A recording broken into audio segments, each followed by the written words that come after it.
Olá, meu nome é Vanúzia Lopes, eu sou professora de História da Rede Pública de Ensino do Estado de São Paulo e atualmente eu curso mestrado profissional em Ensino de História na Universidade Federal de São Paulo, campus Guarulhos, a Unifesp.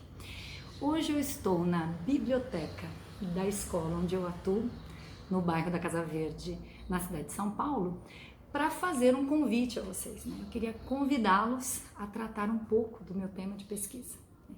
Eu sou professora há 28 anos e atualmente eu desenvolvo uma pesquisa das possibilidades do uso do texto ficcional, do texto literário, nas aulas de ensino de história da educação básica, tanto nos anos finais do Fundamental 2 como no ensino médio.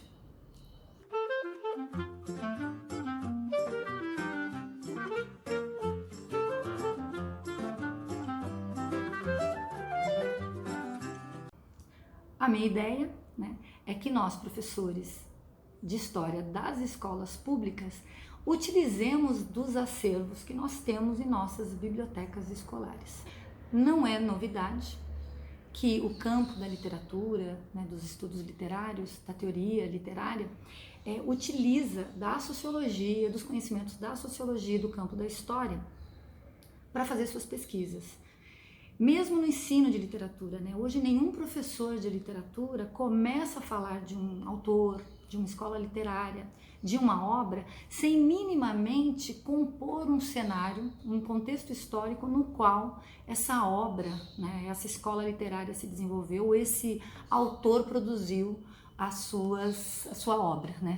Da mesma forma, nas últimas décadas, nós temos um movimento da história acadêmica, utilizar, ou fazer uso da produção literária, ficcional, como objeto, como fonte histórica para as pesquisas históricas.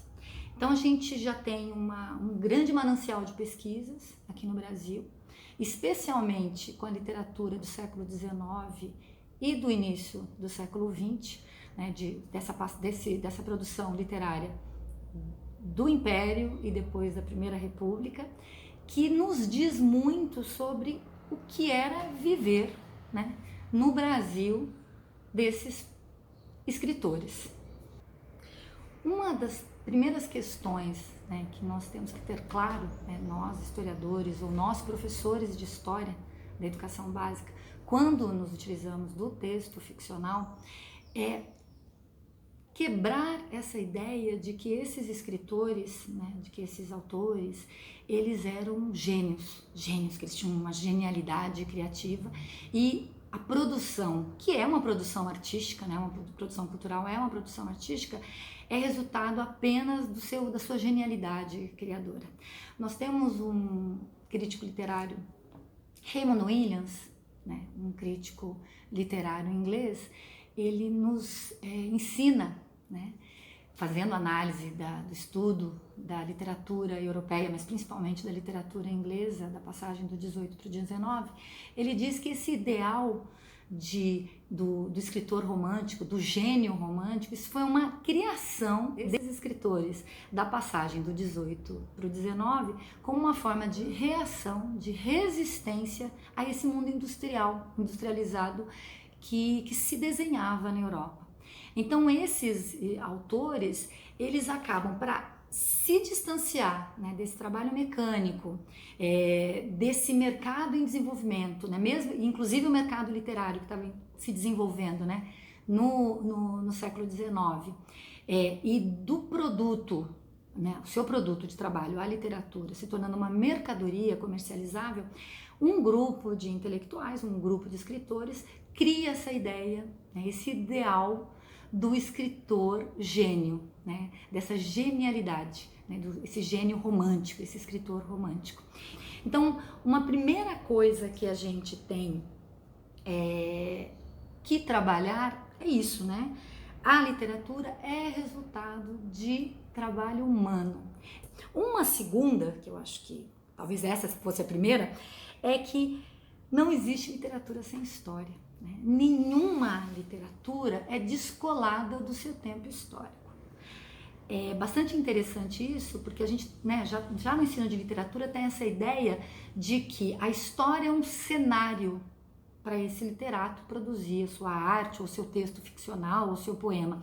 Mas é muito mais do que isso, né? Muitas vezes, essa realidade histórica que esses homens e mulheres viviam, não é somente um cenário, né? Ela é a matéria-prima desse material que será produzido, que depois a gente incorpora como cultura e como arte. Então, já num distanciamento, né? Então, assim, quando você lê Machado de Assis, é um distanciamento de 150 anos, pelo menos, mas a matéria-prima da genialidade, não existe um Machado de Assis, né? Não existe a genialidade do texto do Machado de Assis sem aquele caldo, né, econômico, social, que era o século XIX aqui no Brasil, né? No Império, no Segundo Império.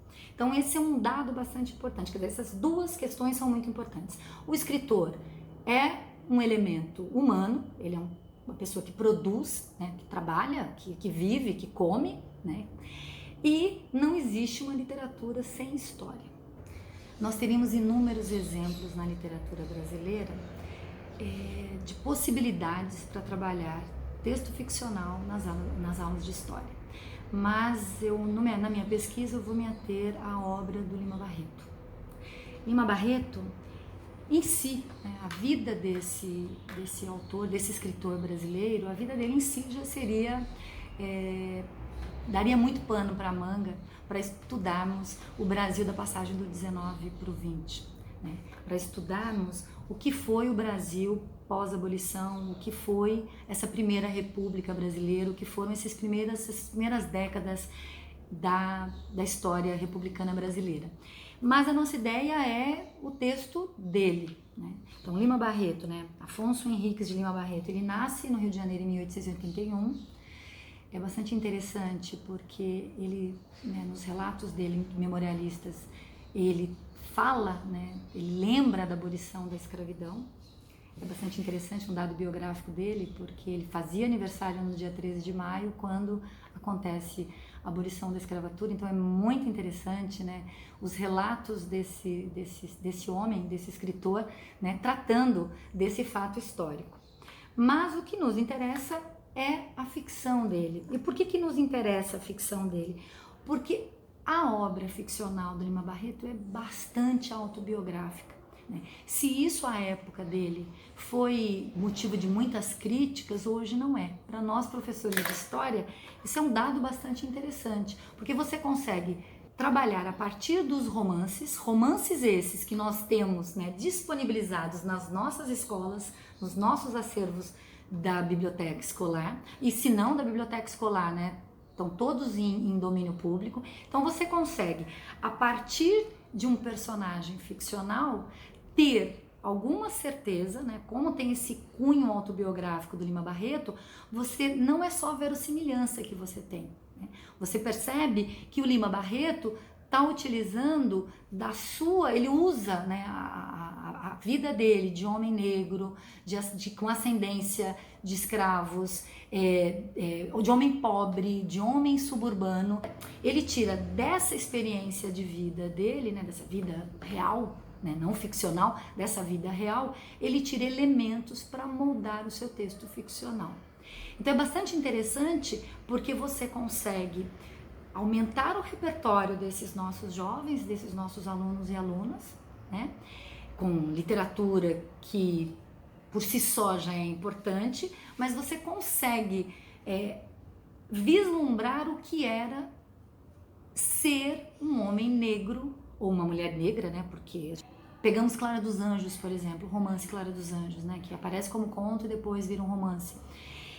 Você consegue, a partir da história da Clara dos Anjos, né, de um romance, né, do romance da Clara dos Anjos, você consegue entender um pouco como era essa geografia do subúrbio carioca, como era a vida quais são as profissões dessas pessoas que moram nesse subúrbio, como viviam, qual o lazer dessas pessoas, como se dava a relação dessas pessoas com o poder público, né? Então, é um texto ficcional, faz parte do cânone da literatura, mas diz muito de um período da história do Brasil, e não só de um período, mas de um agrupamento, de um grupo social que, de outra forma, não entraria nas aulas de história, né?